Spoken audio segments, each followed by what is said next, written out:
তারাকান্দা রায়বাজারে নজরুল ইসলামের বিরুদ্ধে জোরপূর্বক জমি দখলের অভিযোগ। ময়মনসিংহ জেলা তারাকান্দা উপজেলা রায়বাজারে সাইফুল ইসলামের সাফ কবলা দলিল মূলে 12.50 শতক জমি করে আসছেন। জমির মধ্যে রয়েছে দোকানপাটও, যা দীর্ঘদিন যাবৎ ভাড়াকৃত রয়েছে। একটি ফার্নিচারের দোকান, মাছের খাদ্যের দোকান এবং একটি চায়ের দোকান রয়েছে। জমির মালিক সাইফুল ইসলাম বলেন, কোনো নোটিশ না দিয়ে তারাকান্দা থানা পুলিশ দোকানের মালামাল বাইরে ফেলে দেয় ও দোকান তালাবদ্ধ করে দেন। মালামাল ফেলে দেওয়াতে অনেক ক্ষতির সম্মুখীন হয়েছেন বলছেন দোকানিরা। এলাকাবাসী বলছেন, জমিটি নিয়ে দীর্ঘদিন যাবৎ সাইফুল ইসলাম ও নজরুল ইসলামের মধ্যে মামলা চলমান রয়েছে। কিন্তু নজরুল ইসলাম তারাকান্দা থানার বিএনপি যুগ্ম আহ্বায়ক মালেক আর্মির দাপটে বিভিন্ন অপকর্মর সাথে লিপ্ত রয়েছে এবং এলাকায় গ্যাং তৈরি করে বিভিন্ন জায়গা জমির সমস্যা করে থাকেন। তার সহযোগী হিসাবে কাজ করে সিদ্দিক, এরশাদ, সুমন, ফারুক সহ আরো অনেকেই। ওখানে গেলে এসিলেন্টে বলছে যে আমার সাথে এরকম কোনো চিঠি দিছে না, আমি তো এটা জানি না, আপনারা সেনাবাহিনীর কাছে যান। সেনাবাহিনীর ক্যাম্পে গেছি, যাওয়ার পরে সেনাবাহিনী বললো আমরা জমি সংক্রান্তে কোনো কিছু বুঝিও না, করিও না। পরে এলাম থানাতে আইলে ওসি সাহেব কইতেছে যে আমার একটু ঝামেলা বেশি, তাই আগামী সপ্তাহের মাঝে আমি বৈশা এটা মীমাংসা করবো।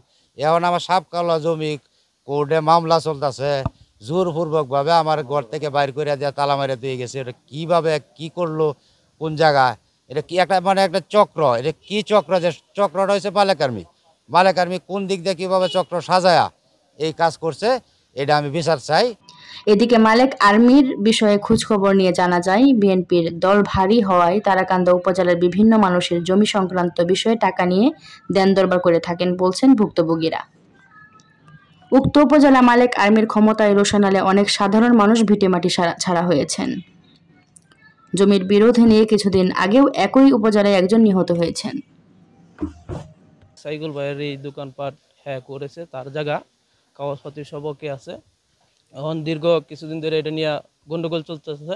এই চরকর পিছনে দেখলাম যে আমরা খুঁজে যে এখনো আসলে তো বিএমপি ক্ষমতা আসে নাই। এলে বিএমপি যেহেতু ক্ষমতা আসে নাই, এইভাবে এই মুতার তালুকদারের লোক প্রশাসন সাথে নিয়ে আয়ারিয়া লোকসক আয়ারিয়া এইভাবে যদি এরকম বিশৃঙ্খলা করে, তাহলে কিভাবে জমির ফাংশনটা আর কি, এটা সব কাগজপত্র মীমাংসা হয়ে লয়। মালেক আর্মি লাগিয়া মীমাংসা হয়েছে না। হ্যাঁ, ওই টাকাটা লইয়া এটা হি অন্যভাবে দুইবার দরবার হয়েছে, এটারে আবার ফেস লাগায় রেখে দিচ্ছে। এই মালেক আর্মির দ্বারাতে এটা মীমাংসা হয়েছে না। 3টা দরবার করাইছে টানা ওসি সাহেবে।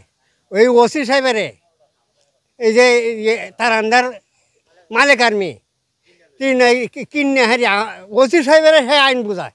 তারাকান্দা থেকে একটা বাহিনী যায় ওই বেড়ার ওসি তারাকান্দা, তার নির্দেশে এখানে দরবার অনুষ্ঠিত হয়েছে। প্রকাশ্যে সকলের প্রকাশ্যে ওইখানে কি হয়েছে আপনার তার কাজ করছে। ওসি সাহেবের নির্দেশে দরবার হয়েছে। এখানে আমি একা ছিলাম না, আরও অনেক দরবার ওনারা ছিল। এখানে রাতের আধারে কে বা কারা সন্ত্রাস পার্টি এই কাজটা করছে। রাজনীতি করি মুতার তালুকদারের পরে দ্বিতীয় পর্যায়ে হলো আমার উপজেলা বিএনপি সিনিয়র যুগ্ম দলের খাতিরে। আগে আমার দলের কাজ এবং নামাজ রোজা এগুলির পরে যদি আমার পরিবার আছে। ওই দরবারটাতে মুতার হোসেন তালুকদার সাহেব এখানে ছিল। কি হয়েছিল এটা জবাব দিবে কে? দরবারটা আহ্বান করছে মুতার তালুকদার সাইফুলের অনুরোধে।